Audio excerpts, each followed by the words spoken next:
it is lovely to see you all for the last one of winter. It all changes next week. Well, end of this week. It does. This is our celebration of the equinox into spring.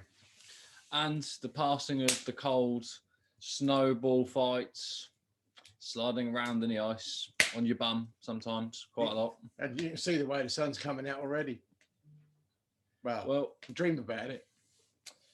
Yeah, I can't wait. Pub garden, sunglasses, shorts and t-shirts, bring it on. I'm glad it's almost out of coat weather now. So. We're even allowed to go outdoors weather. Go outdoors? Where's that? That's true. We haven't been there. Haven't been in a little while. No, we haven't. Right. Well, we have because we've been working outdoors. That's true. The circle's given us an excuse to get in the car and go places and shoot film. Shoot film? Yeah. Right. Well, we're waffling. We are waffling. Right. So let's crack on. Talking of outdoors, I mean, everything. This is our celebration of the Wheel of the Year turning. We'll be talking more about that in a minute. But it was funny. I was talking to someone the other day. I said, do you actually go out and use the countryside very often? They're sort of like, well, no, because I don't really know anything about what's out there. And it's funny. It's only us as a species that kind of think, I need to know what everything is. I need to know what the tree that is. I need to know what's flying over my head. I need to know. And you know what? Bunkum.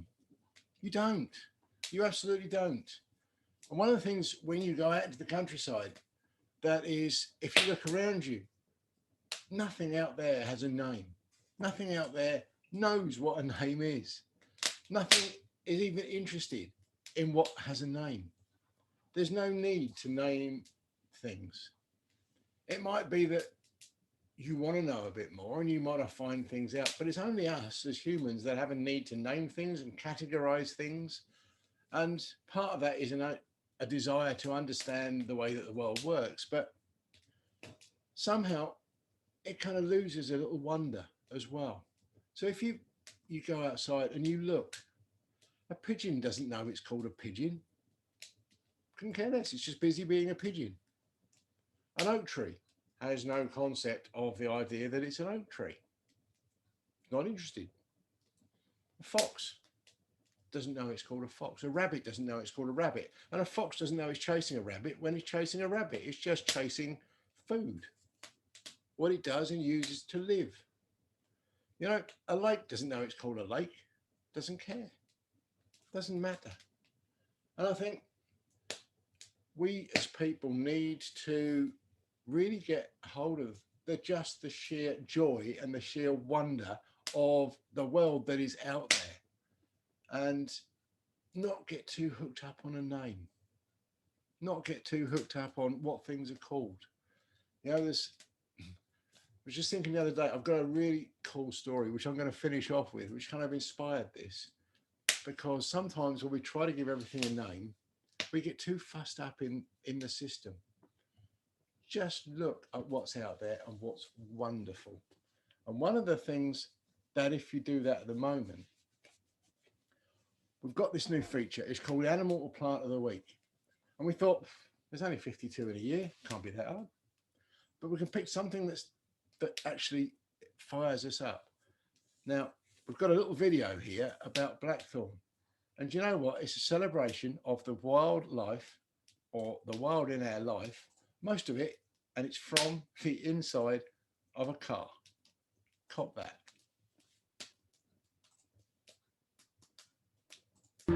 So, it's right now, middle of March, where we need to start really keeping an eye out for the beautiful white blossom of the blackthorn tree.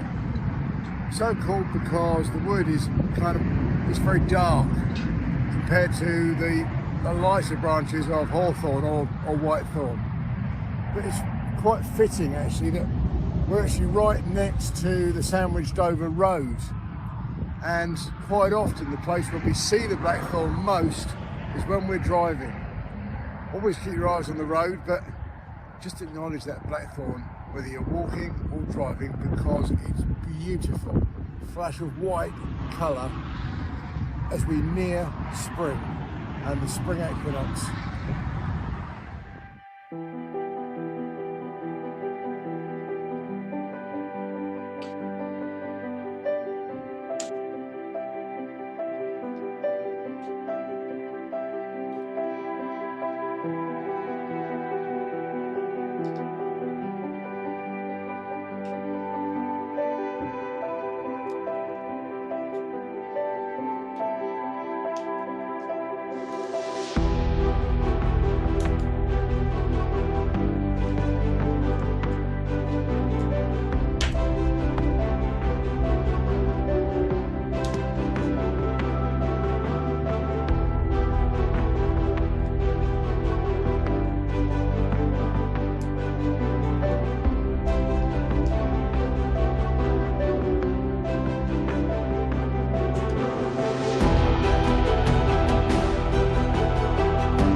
We wonder how many nature programs have had videos of blackthorn shot from a car. Probably not many. Probably not many. But that's just one stretch of road amongst however many thousands of road we have in the UK. And that is the one near us that stood out the most. And we thought that we should share and show you all. Well, we actually just went on a special trip. We drove up the road to the roundabout, drove back 4 times actually, and put that together. Yeah. Now, following on from that, this being our plant animal of the week, we've got a little bit of information, a few facts. Now, interestingly enough, with blackthorn, it's a hermaphrodite. Does anyone know what a hermaphrodite is? Or do you know what hermaphrodite means? I'll just give you a second. Yeah, snails are hermaphrodites. And slugs, I believe, as well. Just giving a hint. Well, hermaphrodites have both male and female features. So if you think about a plant to pollinate and to spread its seeds, those need to be pollinated by a bee coming along and rubbing certain parts of the plant together. That's how they pollinate. They are hermaphrodites. And blackthorn is one of those. Now, blackthorns themselves, they can grow 6 to 7 meters tall. On average, they are normally 6 to 7 meters tall. They're not that small. And when they're thick and full of flowers, that's quite a dense, beautiful colour to have in the countryside. And they can also live for up to 100 years. Now, if you think about the life of some of us, we sometimes make 100. If you planted a blackthorn as you had a baby or as you had a grandchild, that grandchild will probably grow up with that blackthorn throughout the year. Now, the white flowers, they normally come out this time of year, just before the leaves do in March and April. In end of March and start of April, that's when the leaves start to come through, and the flowers are still there, but there's not as prevalent as they are now. Mind you, that's the interesting contrast to the hawthorn, isn't it? It is. Because of the hawthorn, the leaves come first and then the flowers in May. So, and they call the flowers of the hawthorn Mayflowers. Funny enough. But what's also interesting is the amount of blackthorn we have in the UK is quite strange almost, because it's not native to us. The blackthorn itself is native to Asia and Europe, particularly Western Asia. Now, if you think about the amount we have here, how beautiful some areas have to be in Europe and Western Asia where it's native to. If you went there, how much of the area, how many sides of the roads would be white, completely white. And what's also really interesting, when I was putting together all these things, is I actually found out that the branches and the trunks of blackthorn historically have been used throughout Asia to make walking sticks, hiking sticks, and riding sticks. Just take the thorns off it. Just take the thorns off it, because otherwise it could be quite uncomfortable, I think. But that is our plant of the week. Mind you, blackthorn. He's missed out one of the most important bits. What have I missed out? Sloes. The flowers that we see now, when they germinate, will give us the sloes in September. And sloes are one of the most important fruits of any tree anywhere. Anyone know why? We had some at Christmas. We did. On the show. On the show. When you put sloes, God, chat box is slow. Look at that. We've got a quiz later. You're going to need to gen up. Sloes, when you mix them with gin and sugar, they make sloe gin. And sloe gin's amazing, because sloes on their own, to be fair, is pretty horrible. And I'm kind of the same opinion about gin. But you put sloes and gin together and put in a bit of sugar and you get sloe gin, and it's like, whoa. And it's amazing in the autumn, especially where the blackthorn trees are on the farmer's field and they've been around with the hedge cutters, and all the sloes are about 2 meters, 3 meters high. just high enough that you struggle to get them. And then you get hold of the branch and you get scratched with the thorns and you come back with your arms all scratched, but you've got sloes. And you're making sloe gin. You're making sloe gin. It's good stuff. But now, talking about things coming into flower and everything started coming to life, it's spring equinox and it's also Ostara. Ostara. The equinox is on Saturday. We're just going to give you a little quick recap of the Wheel of the Year, which we did back at Christmas, just to show you exactly how it fits in, because we've got these 8 Celtic celebrations, festivals. So very, very quickly, as just a recap, you've got the 2 solstices on the 21st of December, the winter solstice, and the 21st of June, the summer solstice. Those are fixed points, always. That's the shortest day and the shortest night. Then we have the spring and the autumn equinoxes, and they are when day and night is the same length. Okay, those 4 are pretty set. But in between those, you've got Imbolc, which we talked about back in February, Beltane, which we'll be looking at actually generally the 1st of May, which we actually still celebrate, but the original meanings have gone. Lammas is the kind of second summer festival, and Samhain, which is now known as Halloween.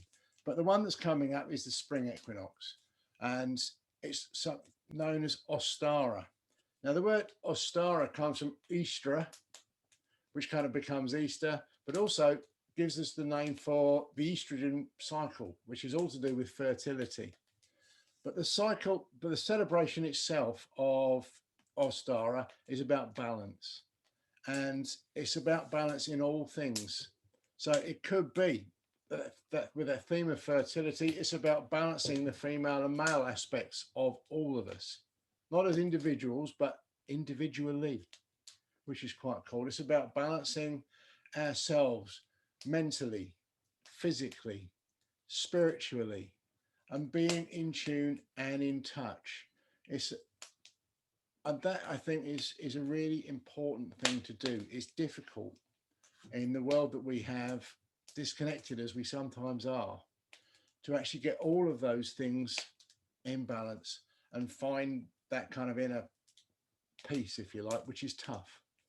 So it's a time to think about that. It's a time to look at how everything is coming to life.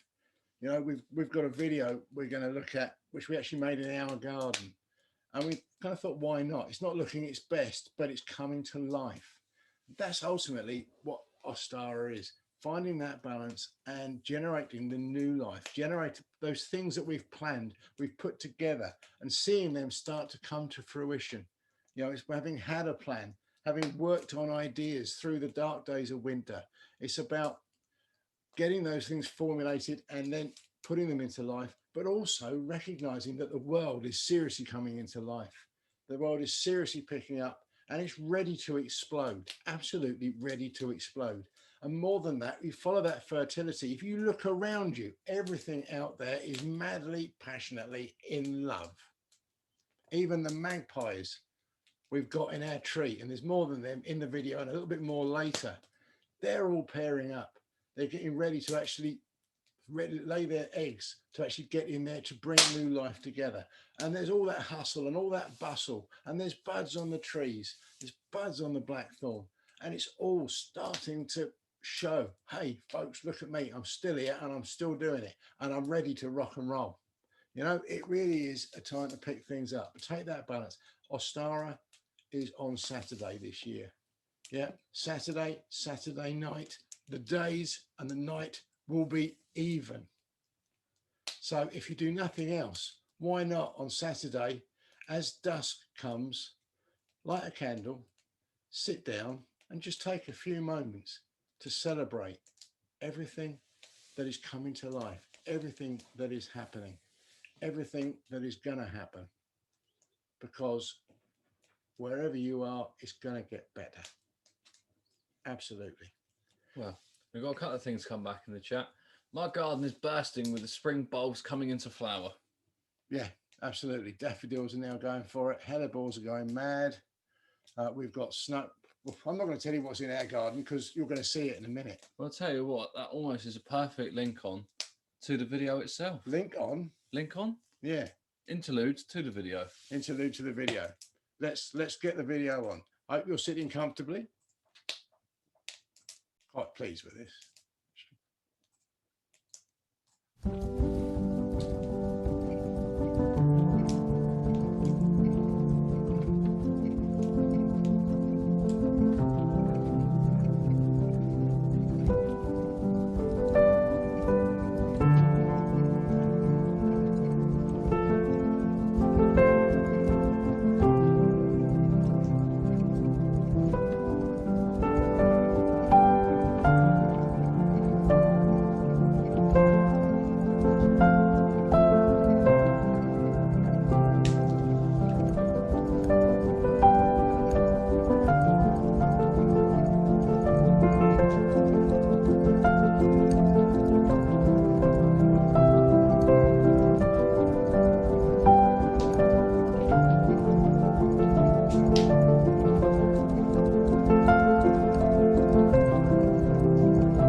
I absolutely love magpies. They're one of my favourite birds. I love the white and the black and the blues. I love the shape of them. I love that bold stand up, here I am, go for it attitude. And that's one of the reasons why we are so chuffed that we've got magpies nesting in our garden. And what you just saw up in that tree was the nest. We've had a pair here now for a fortnight. The nest was there last year and they've been kind of refurbishing it, going in and out with branches and chasing things through. We're still seeing mum and dad, so they obviously haven't started laying yet. Mum or dad are not looking after eggs, but they're busy the entire time. And I just love it. It's a joy to watch. And do you know what? We're coming up to Ostara. The whole world is in love. And our magpies are showing us how to live. Love it. So here we have an area of the garden that we have reclaimed. When we did some work in the garden, it looked a little bit bare. So we dug it over and we just brightened up the area a little bit. And by doing that, we've put in some new planting. So in this area, we've got a flat japonica.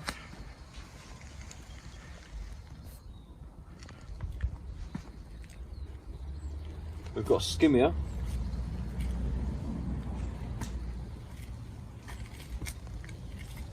We've now also got a lavender as well, which is going to grow into a big healthy bush.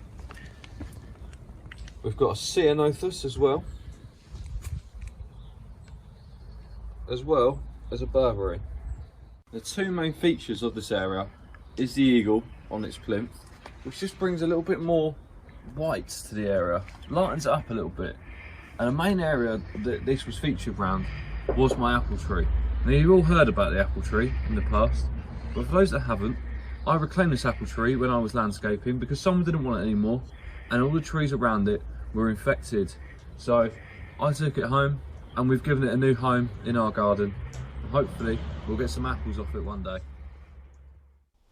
One of the things that I've always done as a wildlife gardener is, rather than prepare everything in November for winter as traditionally we tend to do, I've actually waited until spring and I prepare the garden, if you like, for spring. So behind me there's the choisia. Just trimmed the choisia just now, the arbelia as well. They've been providing cover for wildlife throughout the winter. We've just trimmed the hawthorn slightly and it's just starting to come into life now. But keep an eye out for the hawthorn in May because it will give us the May blossom. Also, have a look at the stem. They tend to be white because the other name for hawthorn is actually whitethorn, which is of note. Here, Zambuca, or the elder, more commonly known, is starting to produce those beautiful purple leaves. They'll give us a white flower, then those beautiful purple berries later in the year. But right now, it's all signs of spring. Awesome.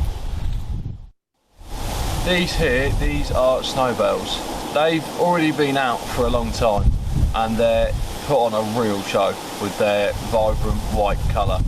And they're gonna start to go soon, but can we just appreciate how brilliant they look?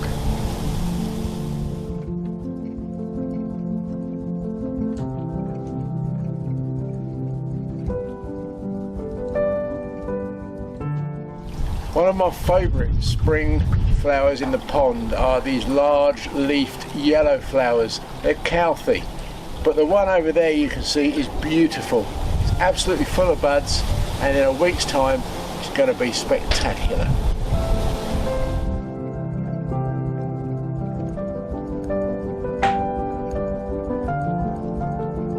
These little yellow plants you see flowering now, we actually saw them on the guided walk last week. They are celandines.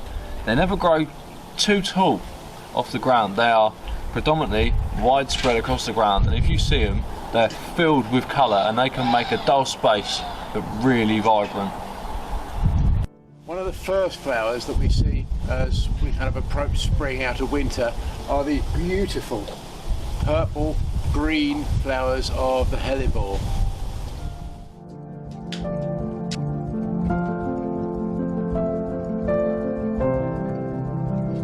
Following on from our trip to the North Downs Way to do our guided walk last week, this here is the first bluebell that we've seen of the year.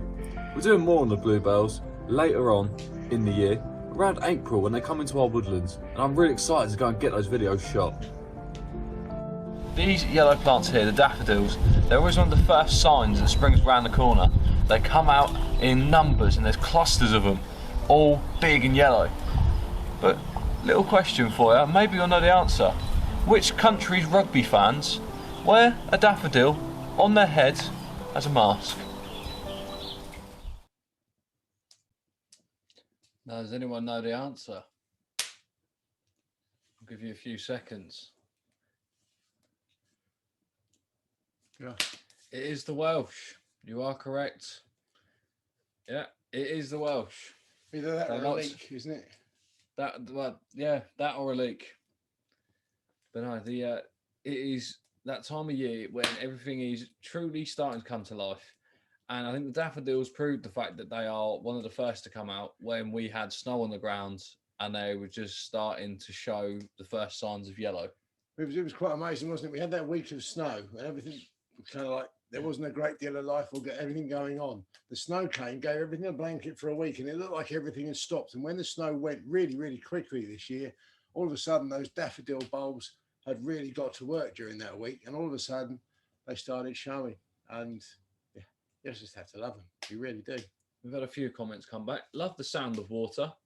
And I have Zambucas in my garden too. Gorgeous colours. Absolutely. Yeah, they're another one that they change colour depending on the soil that they're in as well. They're because obviously we're kind of very alkaline here, being chalk based.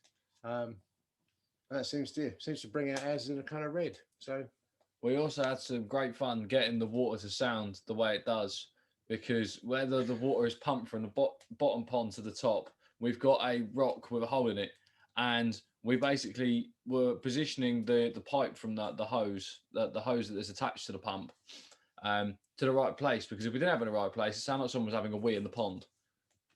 So or our granddaughter comes in, rearranges it for us. yeah. So Anyway. that's the story behind the water. But following on from that video, we're going to talk a little bit more about celandine. Now, we've featured celandine 2 weeks in a row now. Yeah, it will be 2 weeks. We never actually used the clip on the North. Oh, we didn't. We didn't. So this is what we could have had last week, but we got this week now because it's in our garden. It is. And we like it. So, celandine is a member of the buttercup family. It appears in late February and dies back in April. It is one of the first signs of everything starting to come to life. With the yellow colours of that and the daffodil, it can bring that dull space, a little bit of colour before everything else sort of starts to bloom. They don't grow very tall. They're very much a ground plant. They grow no higher than about 5 centimetres from the ground. A lot of the time, you'll just see them in a wide spread across the floor in between things that grow in height. They have heart-shaped bright yellow leaves, which stand out, and you really cannot miss them. When they're there, they are so yellow. When I say so yellow, we're talking daffodil yellow on the ground. And they're everywhere. Literally everywhere. So where you find one, you tend to find hundreds. We almost did a midge counting. Not on here. This is public. No, not the midge count. The midge.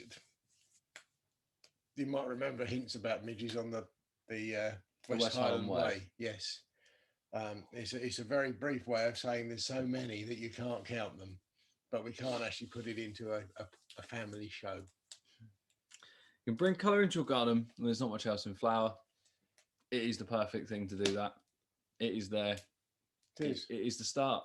It is lovely to see. And it offers valuable nectar right at the start when everything's starting to come out of hibernation and everything's starting to come back into life and everything's starting to reproduce. And it gives that vital pollination to the queen bumblebee.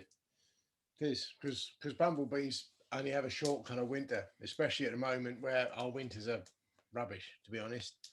So they're only actually sort of like tucked away for a short period. So because they come out earlier, they need those flowers with that pollen to obviously get the colony going. But it's quite interesting that it's amazing at the beginning of the year how everything is either white or yellow, even to the point where, say, the daffodils are yellow, the celandines are yellow, but the brimstone, a butterfly, will start to appear now. And if you see one, you can't mistake them. They're the only yellow butterfly that's out there. So actually, maybe we should make that the challenge for this week. Can you find a brimstone butterfly? Well, we've had one come back to say, I saw a bumblebee in my garden this afternoon. They're on their way out. We've seen a fair few of them now. But what I've noticed so far is every one that I've seen, they keep getting bigger.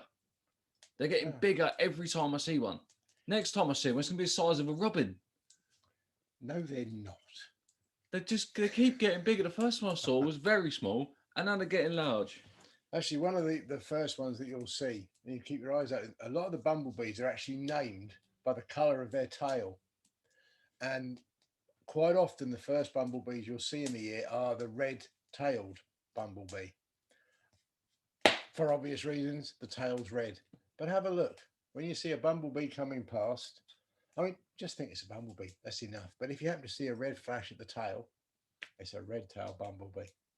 Now, within that video, we may have talked about celandines, but we're also here to talk about magpies, following on with our Corvid theme of one a week until Chris Scaife comes along and talks to us all about ravens at the end of April, which we're really excited for because he is the Raven Master at the Tower of London. Yeah, which is exciting. I just finished his book actually a couple of evenings ago. It's really cool. So, what was the flower in the pond called? Cowthie. If you'd like to know any more, please ask and we will answer them.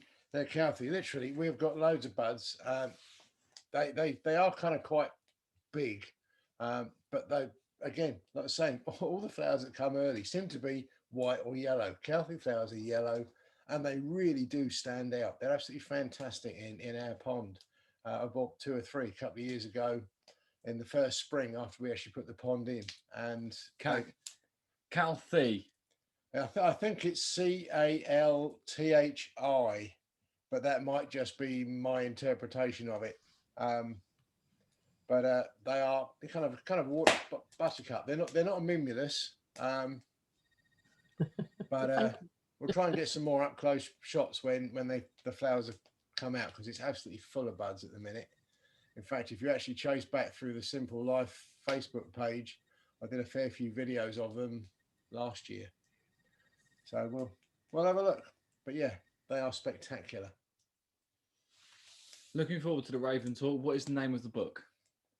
The Raven Master, I think. It is red with a black raven on the front. It's quite a vibrant coloured book. It is. In fact, I can hear movement in the other room, which would suggest that my wife is actually giving us the book. Here it is. Look.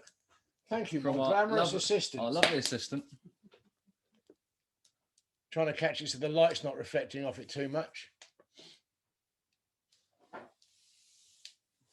And on the back, there's Chris Scaife in his uniform. Not allowed to call it a dress, all right? It's a uniform. He's got a bit about that in the book. But it's pretty cool. And what I really like about it, look, it's always really, really cool to have a book that's been... There it is. Can you see? Signed by the author. Look at that. Yes. But as you can tell, we're a little bit excited. No, we're a lot excited. This week's Corvid, following on from that video, with them having them in our garden, is a magpie. It is. We were going to begin our properly featured on crows with the crow. Corvids with the crow. Corvids, crows. They're all called crows as a kind of generic term. So we were going to start with the bulk standard crow. I thought, well, no, because we've got magpies in our garden, which is really, really. I mean, you might have actually heard the magpies chattering behind me when I was actually talking about them, because they do make a bit of a racket. And one of the things that is so amazing about them is that they are really, really bold. They seem to be utterly fearless, and they just do their thing without any concern for anyone or anybody else. And just kind of like, they are such intelligent birds. I mean, all the corvids are intelligent, but magpies do, it's been proven, actually recognize themselves in a mirror, which is really, really cool. I mean, face it, they all look exactly the same to us, and we probably look exactly the same to them, but they can actually tell themselves in the mirror, which is quite amazing for bird worlds. And I've seen several types of crow actually using tools to achieve purpose. They'll get sticks and put them in holes or try and dig things up with them. They are extremely intelligent birds. So that's one of the things I really, really like about them. I like the fact that they are one of the few of our garden birds, if you like, that actually build a nest with a roof on. So if you're going to be a baby bird, be a chick, then probably what you want to do is be a chick magpie, because you're going to get less wind. I mean, the fact that the nest, as you saw, is right up in the top of the tree, and you're going to do a lot of this, which quite frankly would do me rotten. But you're going to get to stay out of the weather a little bit, which is got to be pretty awesome. I mean, I was looking at some pictures today. They're just as ugly as any other chick, but they are amazing birds when they come through. They tend to lay their eggs. I mean, pretty sure that either yesterday or today, the female's actually moved on to the nest in our tree, because she's in there making a right old racket the entire time. And it's funny, so many species of bird, when the female goes onto the nest, she goes quiet. And a lot of birds, actually, the female is a very boring brown color, so that she's in camouflage when she's on the nest. Well, I guess because she's got some cover anyway, she doesn't need to be camouflaged. Because although they appear to be large birds, they don't get attacked or by too many others. So that don't need that kind of camouflage. So I like them for that. They'll then spend 3 to 4 weeks incubating the eggs, and they'll adults will spend a couple of months after that actually teaching the fledglings how to live, hunt, and carry on. Now, there are another species. It's very hard to actually tell the youngsters from the adults because when they fledge, they look pretty much like the adults. The feathers and the tail can be a little bit shorter, but it's also really interesting. We tend to think of them as fairly large birds, but if you look at the pictures that Ross is about to bring up, um, they're actually quite a small bird. Because if you think the actual size of it itself, we'll take out the tail because that's over half its length. There's no actual body of the bird in the tail at all. That's all feathers. And even the wings that are 80 to 90% feather. So if you actually take that away, they're kind of quite small birds. And having actually had them close to hand and me looking, they're actually smaller in body size than most of the pigeons we have flying around. But it doesn't matter because they make up for that in sheer aggression and sheer noise and bluster and buster. They spend the summer together as a pair doing their thing, but they spend an awful lot of the rest of the time either solo or quite often in pairs. But they can get in the winter into flocks of almost up to a couple of hundred birds sometimes, which kind of makes a bit of a, are you not glad that that rhyme doesn't go to 200? I had enough problems trying to remember it past 4 for a long time. I think I pretty much got it now, but you know, one for sorrow, 2 for joy, 3 for a girl, 4 for a boy, 5 for silver, 6 for gold, 7 for a story never to be told. I think there is an 11, a 9, and a 10, but those bits I don't know. But you know what? Curse the rhyme. 1 for sorrow, bunk 'em, enjoy them. They're amazing, bold, brassy, fantastic birds. They are quite often in pairs, but they also get a bit of a bad rap because they're accused of stealing shiny things. The RSPB's done a lot of test, a lot of experiment. They don't like shiny things. Occasionally they'll pick things up if they think they'll help them to make their nest look better. Yes, they do take young birds from other birds' nests, but that's just what magpies do. You know, all of those other birds, that's part of their life strategy, expectancy, things they have to deal with as well. They're just doing what they do. They're being a magpie. And that's kind of cool as well. So I would say next time you see a magpie doing its thing, being big and bold and brassy, it's telling you that that's what you need to be doing right now too. Amazing birds. And did you also know one of the crows is called a chuff? And it's funny how 2 or 3 times when I've been talking about magpies, I go, I'm so chuffed to have magpies in the garden. And Ross says, oh, that's a joke.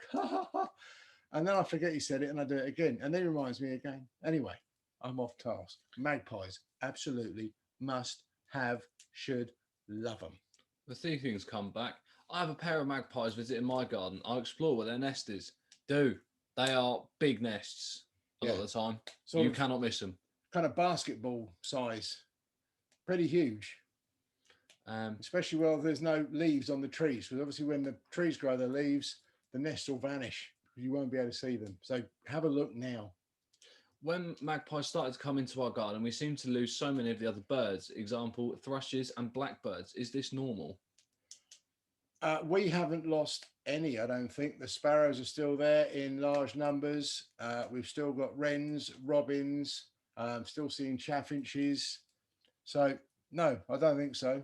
In fact, no, we'll save that one. I was going to talk about the rat man, but we'll save that one for another day. Yes. No. There is the first proper in-depth part to the corvids before we see Chris at the end of April.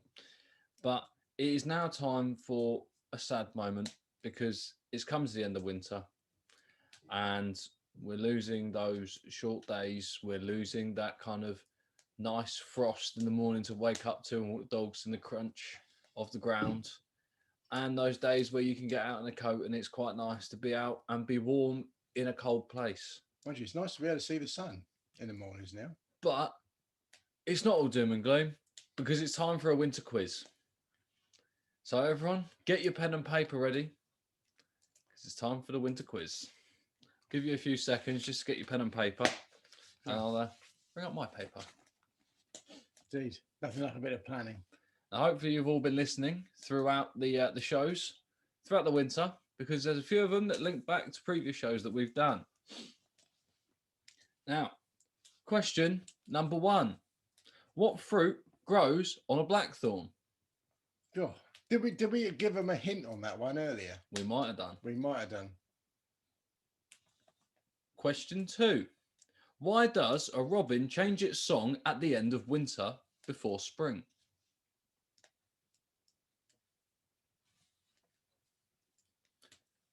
Question 3. What spiky plant flowers in January with a yellow flower? Mind you, it did it in December last year instead of January. It was early. Bit keen. Question 4. To the nearest hour, how many hours of daylight do we get on the winter solstice? Listen to the question carefully. I answered it wrong the other day because I heard a different question. I'll reread the question. To the nearest hour, how many hours of daylight do we get on the winter solstice? Question 5. What are groups of stars called? Question 6. What is the record coldest temperature in the UK? A, minus 35.6 degrees. B, minus 27.2 degrees. Or C, minus 19.3 degrees.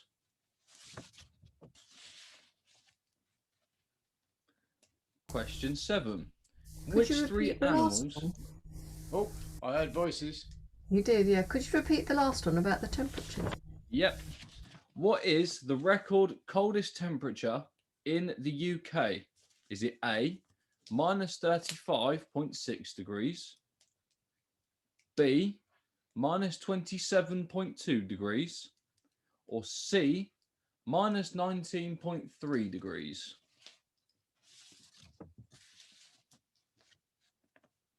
Question 7. Which three animals hibernate in the United Kingdom? We definitely covered that one. We have. Question 8. Oh, look, there's a hint.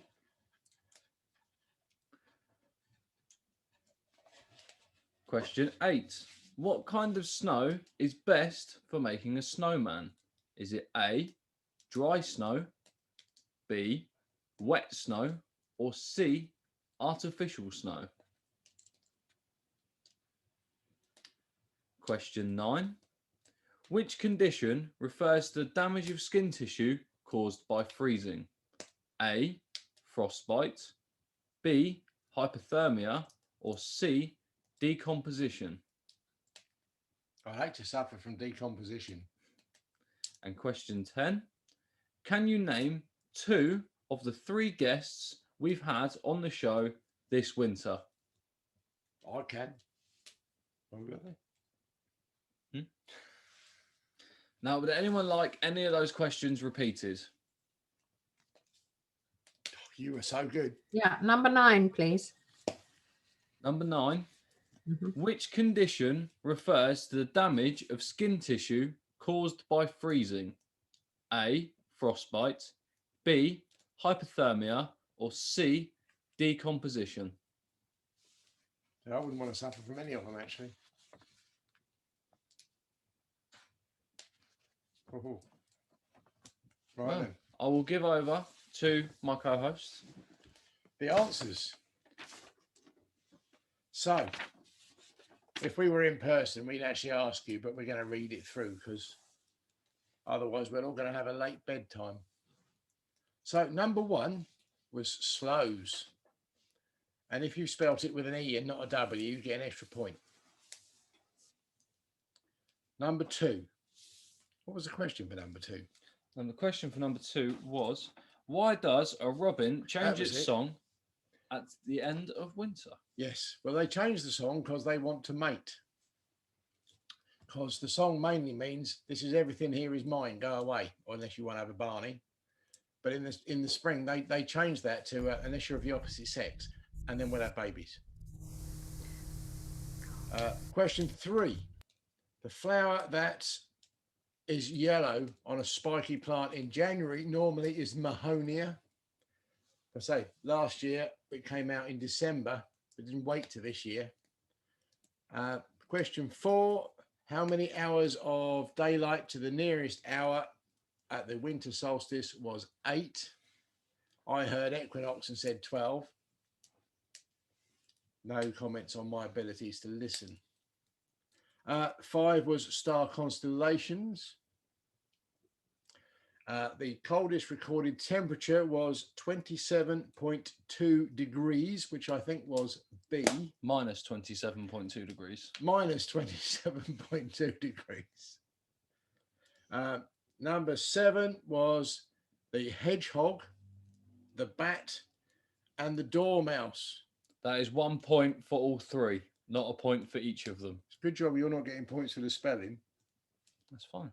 There's only one O in dormouse. It's fine. B. Number 8 was B. Wet snow. That artificial snow is just rubbish and it just doesn't work. It's not great. Number 9. A. Frostbite. Definitely wouldn't want to suffer from decomposition.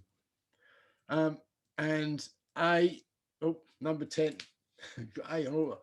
Number 10. We had Lucy, who came in to talk to us about hedgehogs at the end of December. Jane Dunsby came and talked to us about the science of nature connection at the end of January. And Dan Jarvis came to talk to us at the end of February.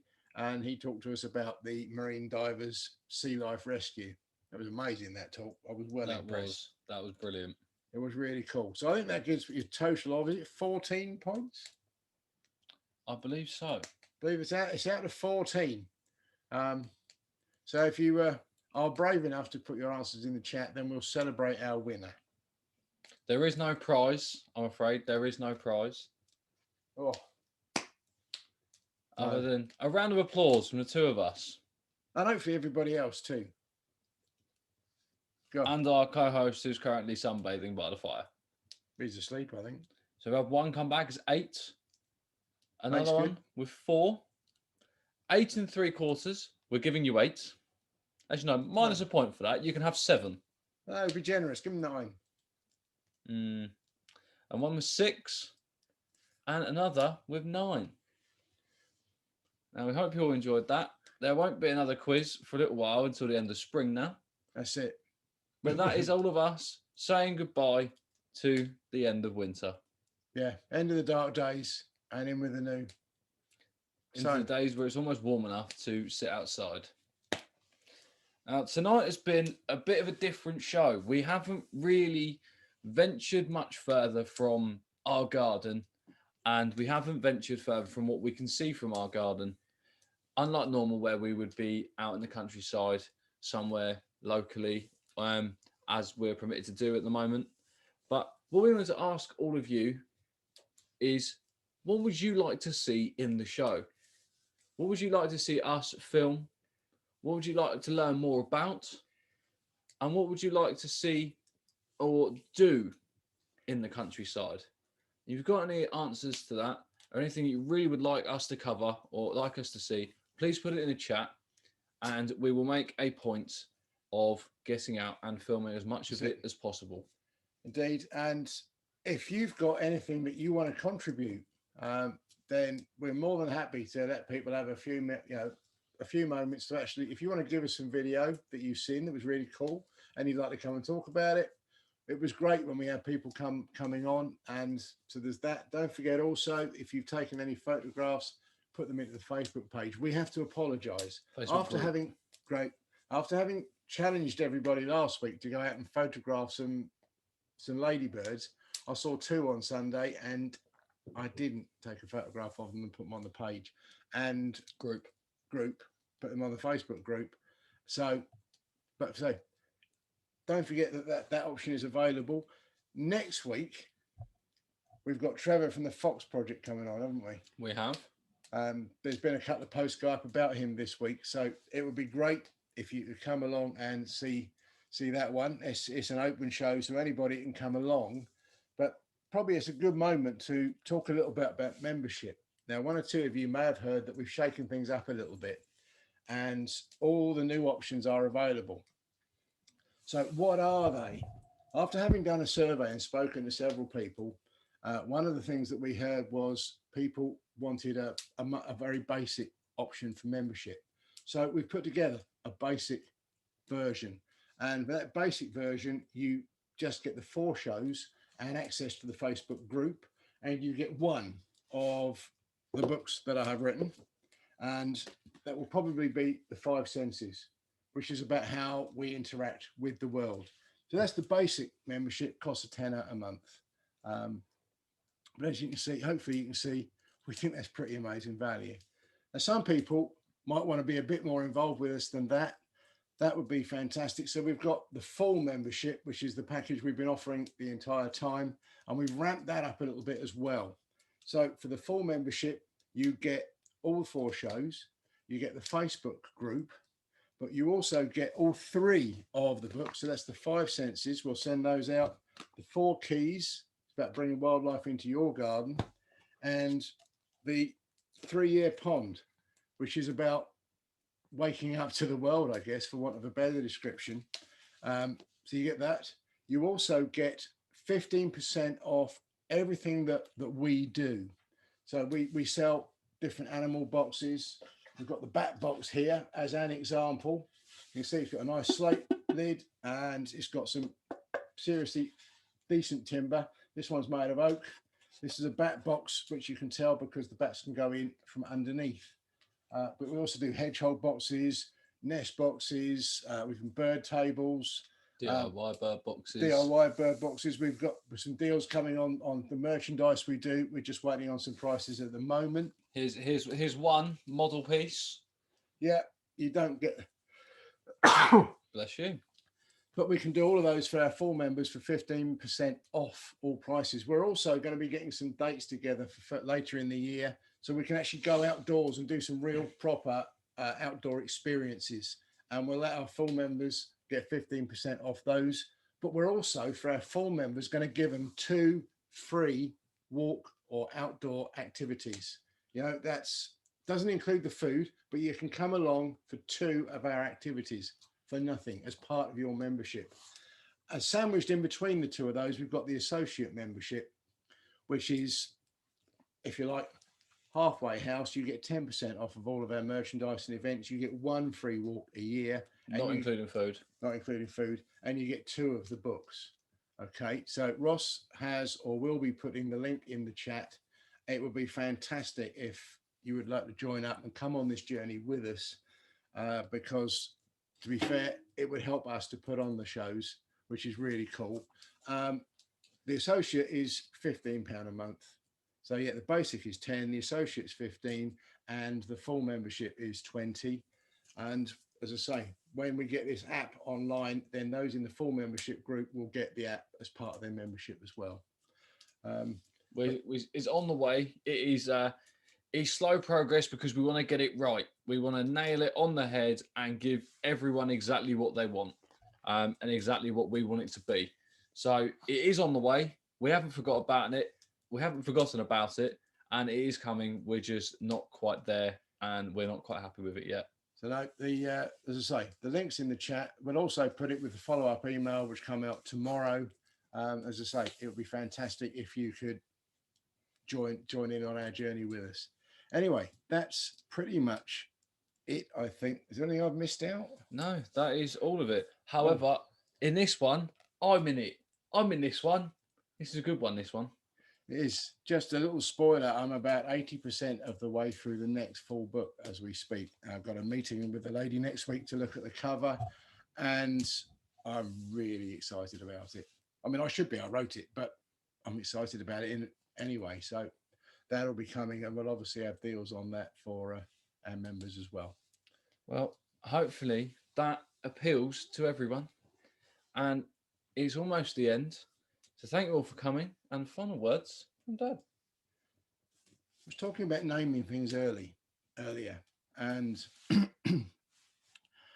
it reminded me of a story I had, and it was quite a few years ago. Ross probably was 6 or 7, something like that, and we were out, and I was just starting to get really into bird watching, and when you first get into doing any activity, you get very, very enthusiastic, and you want to learn and know as much about whatever it is as possible.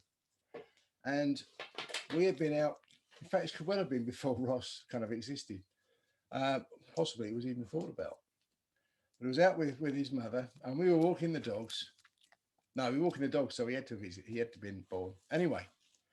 And there was this brown bird up on the roof of this building. And I've got out my bird guide, and I'm really keen and I'm enthusiastic. It's a small brown bird, yeah. And I'm going through and I'm checking it. It's not a bramling, and it's not a bunting. They're quite brown, but the reed bunting's got a black face, and it wasn't any of those. And I went through all the finches, and the female finches are all quite brown, but no, it wasn't any of those. And I'm getting kind of quite frustrated, and I've even started looking at one or two of the bigger birds. No, it's not one of those. Is it one of the chats? No. And I'm going through, and I'm getting quite frustrated. And Ross's mum is kind of like getting a bit edgy and a bit, because Simon's prattling about in the countryside again. And in the end, she said, "Come on, you idiot! It's a sparrow. It's a female sparrow, no bib, no markings or anything else." I've grown up with sparrows. I know what sparrows look like. I've known what sparrows are every day of the week, all my life. I've known what a sparrow is. I've grown up in the countryside. I know what a sparrow is. I spend 20 minutes in a book trying to identify a bird I know. Bonkers. But you know what? It's all part of the fun. Just get out there and enjoy it. Thank you so much for spending the night with us. We look forward to seeing you next week. Thank you. Good evening, everyone.